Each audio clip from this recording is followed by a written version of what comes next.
FCC launches a review of E-rate. Amazon looks to start satellite-based mobile service. EchoStar closes its deal selling wireless spectrum to AT&T. Nextech completes its fiber network in Kansas. And the community access portal ribbon cutting in Kingfisher, Oklahoma. Those stories and more on This Week in the Broadband Universe. Hello, everyone, and welcome. I'm Craig Corbin. The FCC has launched a major review of E-rate. That's the $2.5 billion annual program that provides schools and libraries discounts on internet access, broadband connections, and telecommunications. The commission is questioning whether to narrow, reorient, or sunset the 30-year-old broadband subsidy. Among the key areas under evaluation, student screen time limits, increased oversight of third-party consultants, and procurement rules.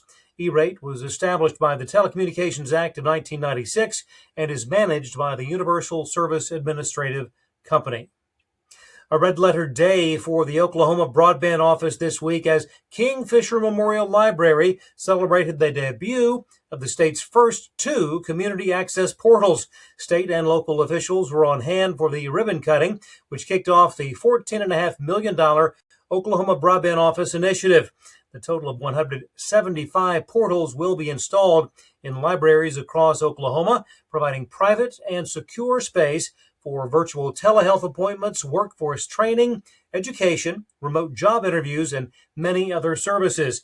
The community access portals feature 4K video, studio quality audio, along with privacy features including soundproofing and frosted glass windows.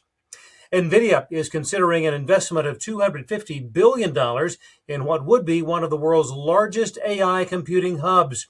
OpenAI would use the funds to backstop leasing a 10-gigawatt project in southern Ohio being developed by the energy subsidiary of SoftBank.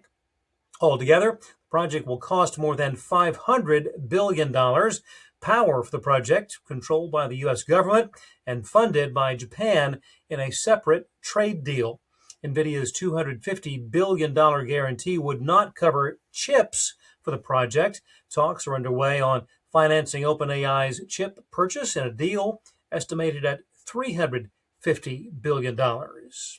Elsewhere, Disney preparing to shed its ownership stake in A&E Global Media. Disney will sell its 50% stake to Hearst in a deal valued at more than $1 billion. The two companies have jointly owned A&E Global Media for better than a decade.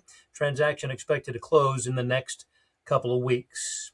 Last month, the FCC approved the plan by California-based Reflect Orbital to launch a 59 by 59-foot space mirror that will test how to reflect sunlight into solar farms after dusk. Now, astronomers and environmentalists are voicing growing concern about potential impact on global light pollution levels. Despite hundreds of objections to the initial application, the FCC may grant Reflect Orbital a license to operate a constellation of 50,000 mirrors.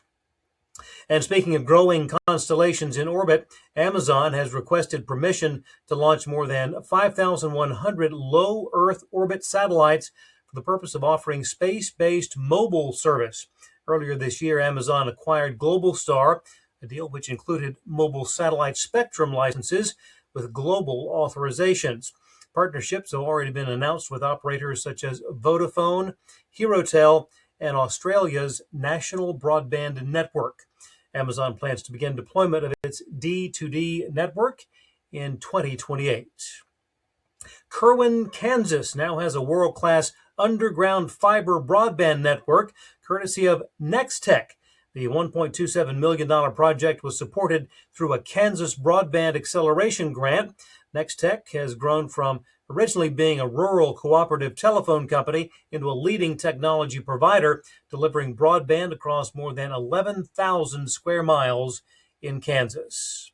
EchoStar's sale of its wireless spectrum licenses to AT&T has closed. The deal was first announced in August of last year and given FCC approval in May of this year. Transaction valued at $23 billion, with spectrum covering virtually every market in the country. Of note, Mark Bridges, Cable Lab's current Executive Vice President and Chief Technology Officer, has been named President and CTO as of August 1st. Bridges will assume the role of President and CEO of the R&D Consortium effective January 1st, 2027, following the retirement of Phil McKinney. McKinney has led Cable Labs as Chief Executive Officer since 2012. Bridges has been with Cable Labs since 2023. T-Mobile takes top honors for the first half of 2026 in overall mobile network performance and 5G speeds. AT&T ranks number one for fixed networks. Those according to Ookla's latest connectivity report on U.S. networks.